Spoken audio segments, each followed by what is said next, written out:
All right, welcome back, class. So let me just put the microphone closer. Okay, what we're going to be doing today is we're going to be talking about the course of the Vietnam War, what it was like, what the soldiers had to go through.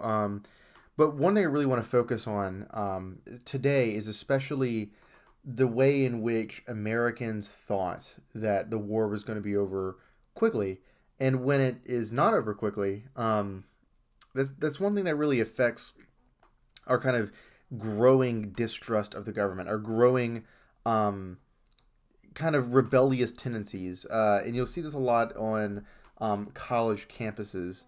We're not going to get to that today, but what we're going to do is we're going to see the seed of all of that being planted here right as the war kind of kicks off. So let's go ahead and get started. All right. So when we last left off, we had just talked about the Gulf of Tonkin incident. The Gulf of Tonkin incident, remember, these two ships that were stationed outside of Hanoi, that's the North Vietnamese capital, and they were just there on patrol. We haven't, formally declared war. Then they get fired upon, and this is what allows LBJ, Lyndon B. Johnson, to ask for kind of a retaliation. It's not actually a full declaration of war, but nevertheless, this is when the kind of war begins. And technically, it's conflict, but we'll just say Vietnam War, and everyone knows what we're talking about. So anyway, realize that we had already been committed to Vietnam for a very long time.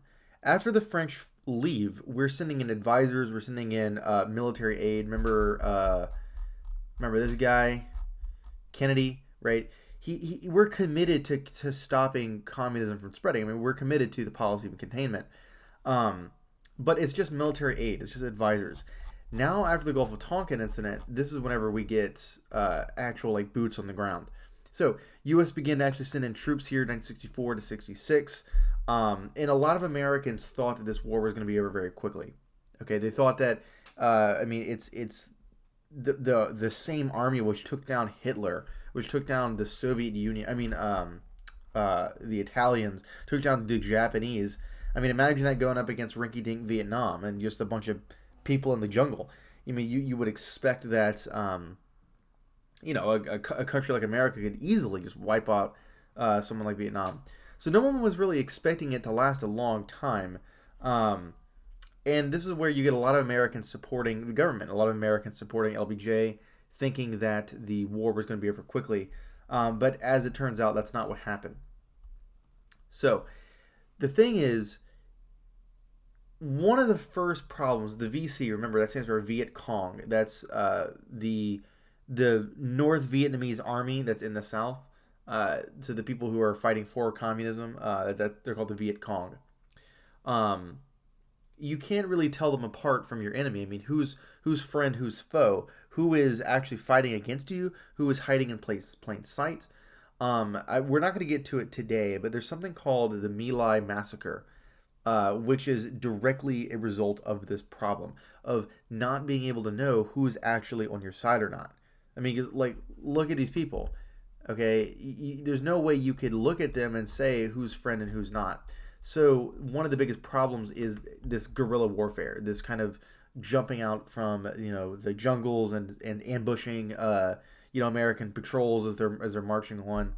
So it's not as simple as we know where they are and so we're just going to bomb them into submission. It's not that simple because you have a lot of North Vietnamese supporters in the south.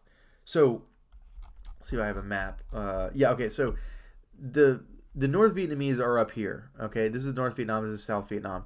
The Viet Cong are operating down here, and so what America has to do is try and root out the northern supporters here, and hopefully the goal is to push all the way up to Hanoi. But there's two capitals. There's Hanoi and there's Saigon. And remember, the war is only in Vietnam. We're not at war with Cambodia. We're not at war with Thailand. We're not at war with Laos. So that means that if American troops were to go into Cambodia, that would be a declaration of war. That's us trespassing on Cambodian, land. So we don't want that. We don't want to expand the war. So what that means is that the Viet Cong, they're able to use these trails all along here in Cambodia and in Laos. They're called the Ho Chi Minh trails. They're using all of these trails here while American troops are kind of stuck in Vietnam because we don't want to go to war in Cambodia. So that's what's one issue here. The reason why this war is not as quick is because we can't use the same tactics. We can't go into Cambodia or Laos without risking, blowing up the war to be a larger war. Remember, that's the same thing that Truman didn't want with Korea. He didn't want to expand the war into China. You really want to keep wars limited as possible because then you might be more effective that way.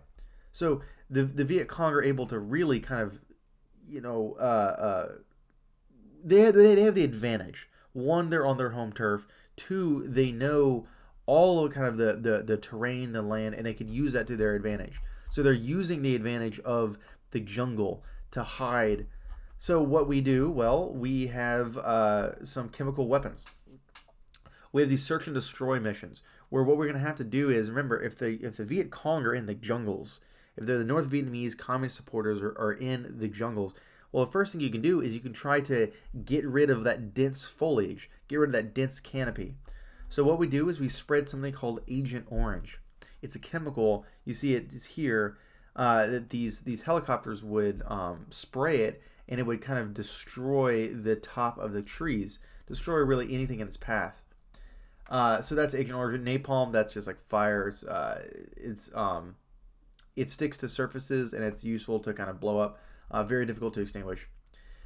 Now, so this is our solution, right? If the Viet Cong are hiding in here, well, you can easily spot them for bombing raids if you just destroy the canopies. And you just get a feel, look how effective this is. So the blue is U.S. soldiers, so we don't really lose that many. The NVA, this is the North Vietnamese Army. We don't know how many people died here. We just don't have that data, but it's probably a lot, right? This is all the North Vietnamese who are dying. Yet, if this is true, if all these people are dying, why is the war still lasting so long, right? It's because we don't really know how many there are. We don't know exactly where they are. This is effective, yes, but also what it does is it leads to these horrible, horrible birth defects. And a lot of soldiers get it by ingesting Agent Orange, and a lot of Vietnamese get it. Innocent people get it, sometimes not. But this is also chemical weapons, which was banned by the Geneva Convention. But we're America, so we don't really care. Nevertheless, this Agent Orange is what gives rise to, if you've ever seen someone worried about what's called chemtrails, chemical trails, especially here in Shreveport, I've had a lot of students express their anxieties to me that when you see a little exhaust at the end of a plane as it's moving on, that they're spreading some sort of chemical. That's a really 1960s era anxiety about these chemtrails. They're kind of born from this worry about Agent Orange and the horrible kind of birth defects that are come therein. So yeah, if you've seen any of the exhaust on top of a plane, I don't think that the U.S. Air Force is spreading some chemical over Shreveport. But it's kind of born from this anxiety of this is exactly what we did in North Vietnam. So this is how we respond. We respond to all this guerrilla tactics, these booby traps, this kind of like hit and run tactics with these search and destroy missions, with blowing up just really anything in an area, with destroying the foliage on the canopies of these trees, and it leads to this massive death. But yet they don't surrender, right? Think about from the Vietnamese perspective. They just fought against the French to get their homeland. And so for them, they think of this as, okay, we just got rid of the French, and now the Americans are coming in. They don't think of the Americans as liberating them, as trying to promote democracy. They see the Americans as just another imperial force. So the Vietnamese are not about to just roll over and just take it. They're not about to just say, okay, I guess we'll let the Americans come in and do what they want. I mean, they're going to fight to the last man because this is their homeland. I mean, so if you don't have this, I mean, what do you have? So the problem here is that we have an enemy who's not willing to surrender, right? And on top of that, we're not really willing to invade North Vietnam. We were trying to what we were trying to do was get the South Vietnamese, so root out all the North Vietnamese supporters in South Vietnam, get them to the position where they could invade all the way up to Hanoi. The goal was never really for us to do that, because if we did do that, we might anger China, and then you're talking about a nuclear war. So we don't want that. But what we do want is we do want to root out the North Vietnamese supporters here, and allow the South Vietnamese to take over the war. We want to let them do all the fighting, let them do all the dying. So we're trying to get it to where they can come and take over North Vietnam. It's not very successful. It doesn't actually really work because we are not willing to go into North Vietnam and potentially anger China. It's what makes the war kind of last a very, very long time. And that's really one of the problems, is that we're not really on an even playing field. It's on the one hand, we're not willing to invade North Vietnam, but they're definitely willing to invade South Vietnam.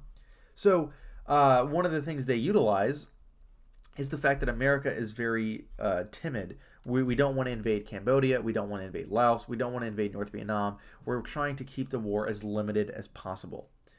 But the North Vietnamese are utilizing these things, like I said earlier. It's called the Ho Chi Minh Trails. These kind of supply lines that run through Laos and Cambodia. LBJ refused to bomb these trails. He refused to go into Cambodia. And he said very loudly that we were not invading Cambodia. We were not going to invade Laos. Turns out that's a lie. We actually did invade Cambodia, but we didn't tell the American people. We had lied to, or the government had lied to the people. But what's going to be really important here is this place called Saigon. Okay, let's. This is the capital of South Vietnam. Ho Chi Minh City. It's called Hanoi. That's North Vietnam. So it's like right about here. If you were to extend the map, it's right about here. So this is Saigon. So let's not do this. Yeah, we do this. Okay, so what we do is we're not willing to invade North Vietnam, but we are willing to bomb it. So this is called Operation Rolling Thunder. It's a kind of bombing campaign, very successful. It does work in slowing down the supply lines, but because we're just invading North Vietnam, a lot of the supply lines move over into Laos and Cambodia, utilizing the Ho Chi Minh trails that we're not willing to bomb. We're not willing to expand the war over here. So, yeah, Rolling Thunder is successful to some degree, but also not, because the Vietnamese are able to put their supplies in Laos here. Okay, here's where it gets a little dicey. This guy right here, this is General William Westmoreland. He's kind of the supreme commander, the guy in charge of the Vietnam War.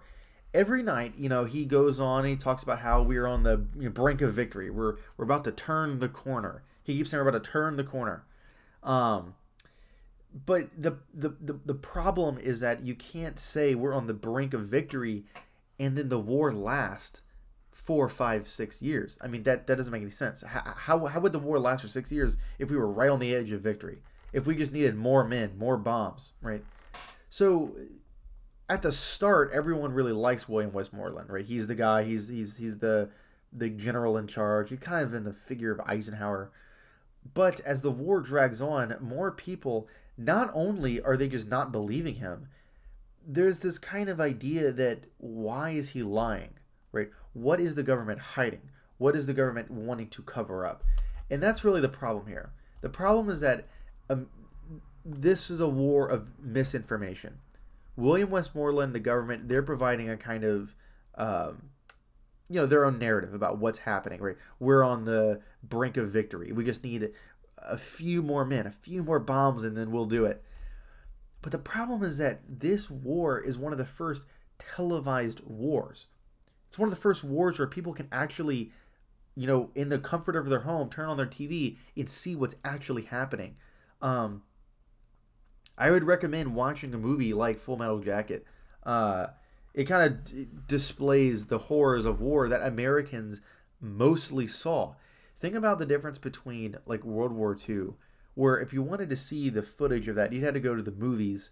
And even then, it's heavily edited. And it's really only positive. They're not really talking too negatively about like, all right, we lost all these soldiers and we're gonna lose this war. But Vietnam, I mean, you were getting kind of daily news where you have news reporters in Vietnam showing the horrors these soldiers are going through. So there emerges what's called a kind of credibility gap. Credibility being how willing are you to trust somebody. Well, some people trust William Westmoreland. Some people trust, a lot of the conservatives trust, that the military knows what they're doing, that the government wouldn't lie.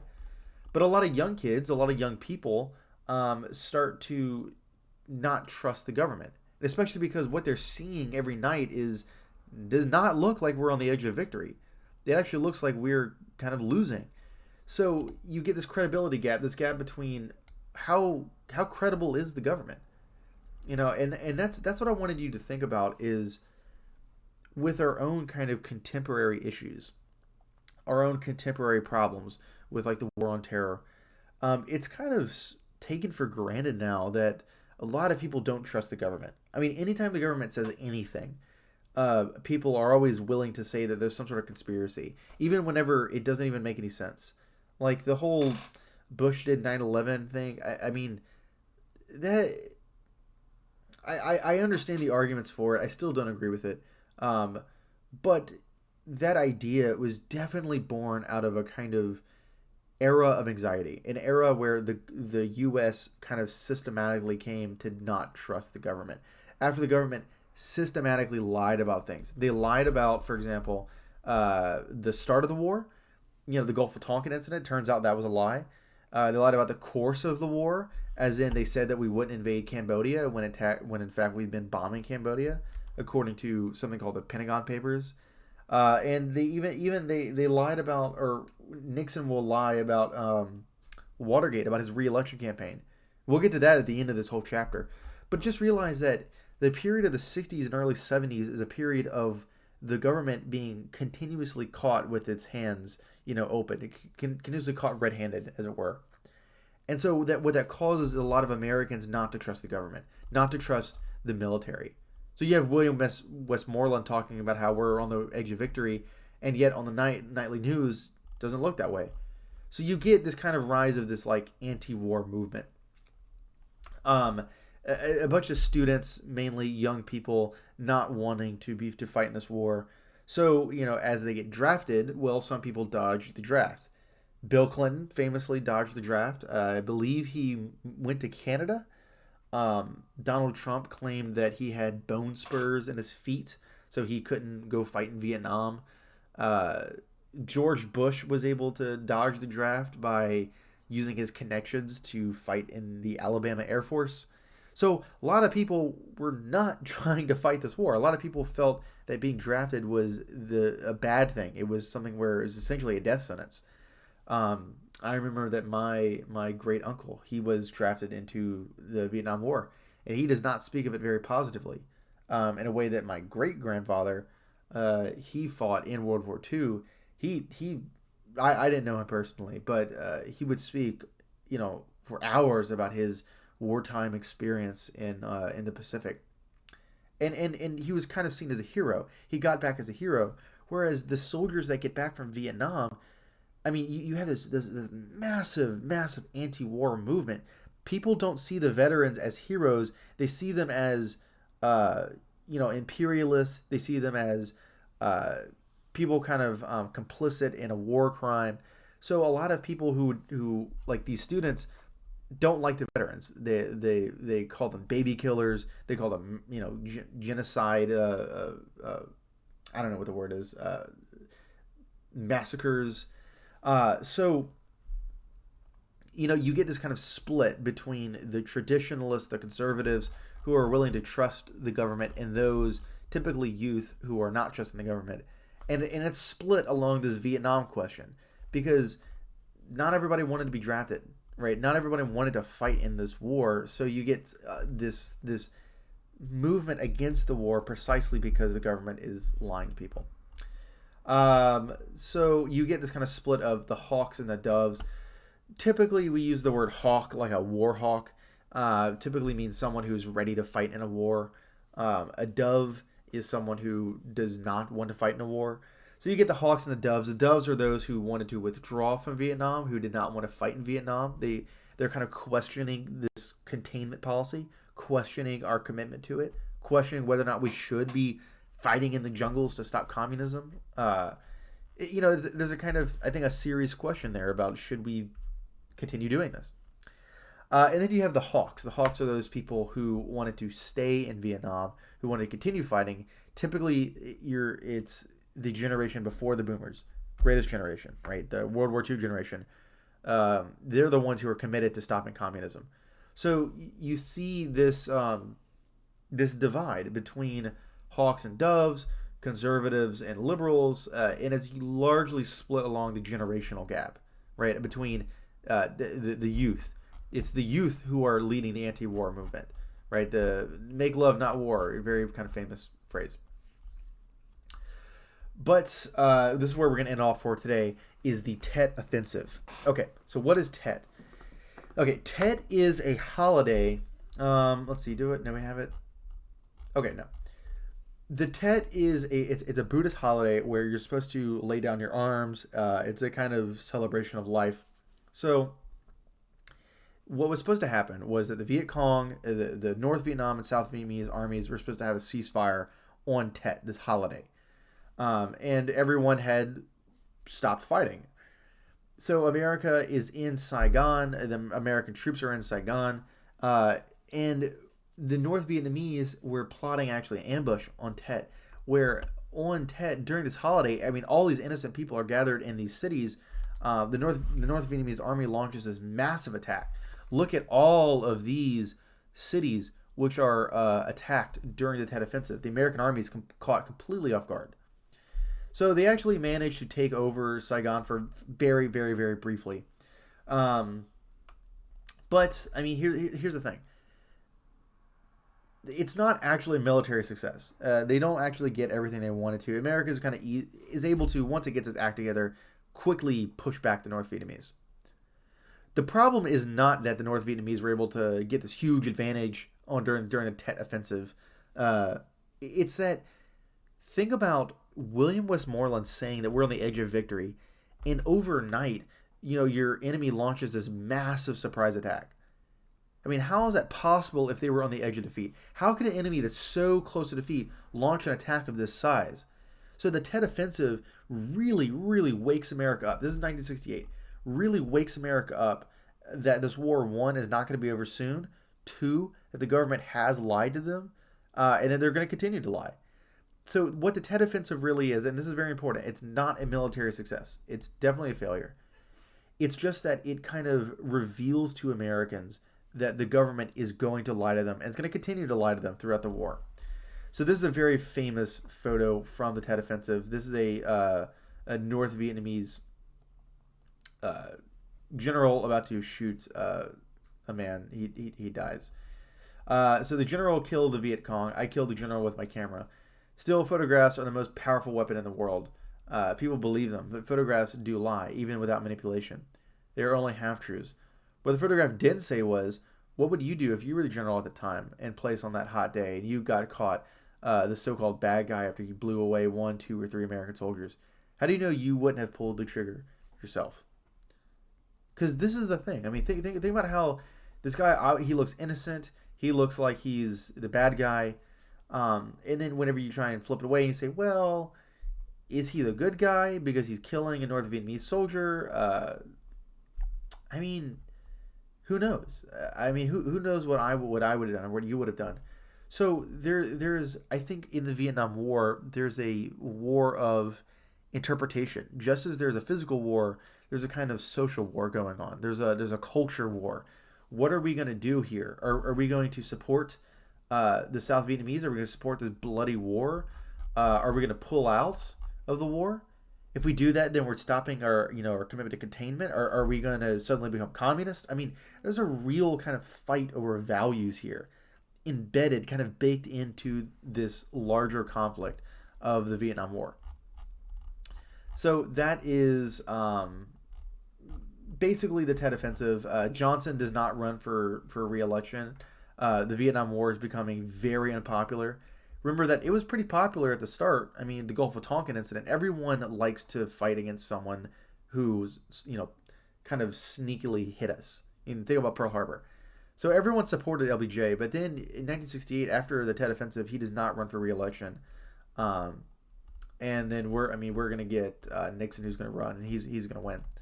Martin Luther King Jr. assassinated. But before we get into that, let's just call that a day.